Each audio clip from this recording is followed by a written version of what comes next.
Hey, how you doing? Here's everything you need to know about the sights, sounds, and speed update coming to Sonic Frontiers starting on Wednesday, March 22nd at 5 p.m. Pacific Time. The update was first teased on the Sonic Frontiers 2023 content roadmap, along with updates 2 and 3 coming later this year. And as a side note, all the DLC is free. Now, the first feature we're going to be talking about is probably the most highly anticipated part of this update, and that's going to be photo mode. Photo mode essentially works the same way as it does in most AAA titles, such as Spider-Man PS4. Your game gets frozen, you get access to a freely movable camera that you can position so that you can take the shot just however you like. The mode's going to be inaccessible during certain parts of the game, so that probably means that you're not going to be able to use it during cutscenes, but when you're battling enemies, rail grinding, or performing awesome tricks, and just overall taking pictures of Sonic running across those beautiful landscapes, you can take some pretty awesome photos. And the best part is, you've got access to 7 different visual filters to add some flair to your photos. Plus, you can also turn on a grid to frame the perfect image or reset the camera with the right analog stick. Now make some memories on the Starfall Islands. Another really cool feature that's coming as a part of this update is the new Jukebox feature. The Jukebox lets you play music from Sonic's past and from Sonic Frontiers itself within the game whenever you're just roaming around the different Starfall Islands. Now it's worth noting that the blog post that I got this information from doesn't mention whether or not this music's going to be playable in cyberspace. You're going to have a total of 53 different tracks to choose from. 13 of them are going to be instantly unlocked and playable as soon as the game is updated, but you're going to have to unlock the remaining 40 tracks by collecting sound memories on each island, and sound memories look like orange music notes, just like how they did in Sonic Generations whenever you'd complete one of those side acts, and then you'd have to ring those bells so you can find those orange music notes to unlock tracks from previous Sonic games. You've got a solid mix of different tracks as well. We've got iconic bangers like Live and Learn and Open Your Heart. We've got the new stuff like I'm Here. We've got Sonic 06 stuff like Wave Ocean. We have Heroes stuff with Seaside Hill. And we've got some pretty interesting deep cuts like Deep Woods and Sand Oasis from Sonic and the Black Knight and Sonic and the Secret Rings. I didn't think they'd reference the storybook games ever again.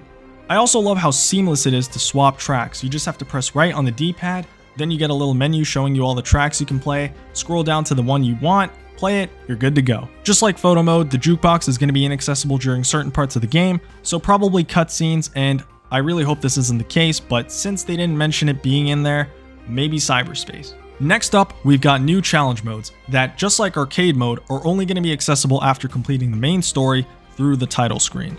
So the first new challenge mode of the 2 new challenge modes is called the Cyberspace Challenge mode. Cyberspace Challenge has 5 different playlists, one for each of the islands and one called All Stages. Each of the islands' playlists contain all the cyberspace stages for a given island. So for example, Kronos would have 1-1 to 1-7, Ares would have 2-1 to however many Ares has, and all stages would be every single cyberspace stage in the game. If we look at the Kronos Island numbers here and the grades, we can see that these are actually the total playtime and the rankings for where you are currently.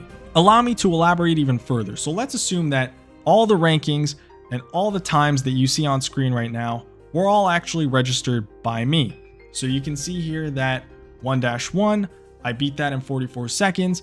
1-2, I beat it in however long it took me to beat 1-2 plus my 1-1 time. So if I do the math correctly, it would be a 1-2 section time or a 1-2 time that I took to complete it of 1 minute and 11 seconds plus my 1-1 time of 44 seconds, which gets me 1 minute and 55 seconds. So by the time I get to 1-2, I've been playing for 1 minute and 55 seconds.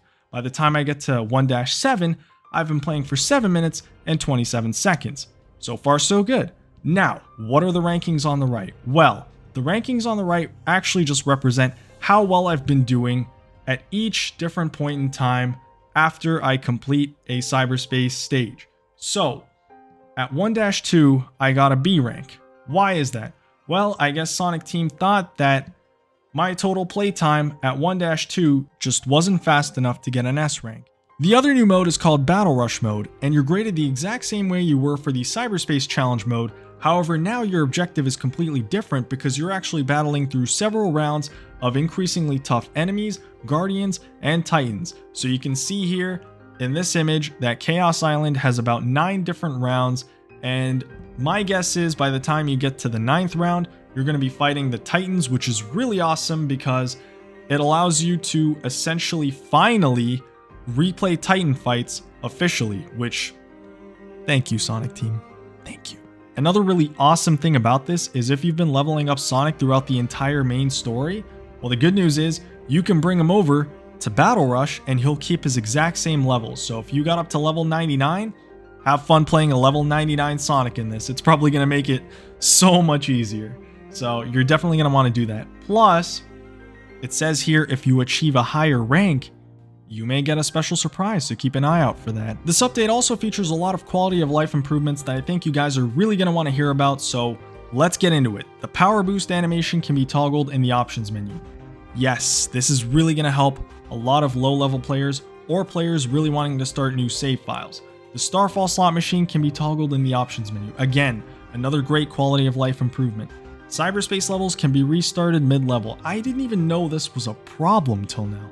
And when upgrading Sonic, multiple Coco can now be exchanged at once with the Elder and Hermit Coco. There it is, boys. The most important patch, the most important improvement right here. This right here will genuinely save the entire game for a lot of players because trying to upgrade Sonic, especially his run stats, from level 1 to 99 was a huge pain in the ass because of these goddamn Coco that would just stand there and you'd have to wait for hours and hours on end just to feed him the goddamn Coco. But now, no longer will we suffer. And that was everything you needed to know about the Sonic Frontiers sights, sound, and speed update. Let me know in the comments below if you found this informative. Be sure to leave a like, comment, and subscribe for more Sonic the Hedgehog guides, news content, DLC and mod showcases, and some lyrics videos for some pretty cool Sonic tracks. And remember, my playlist tab has a ton of Sonic the Hedgehog stuff, so if you're ever looking for more, just go check that out and you'll be good to go. But that's all for today, boys. Sayonara.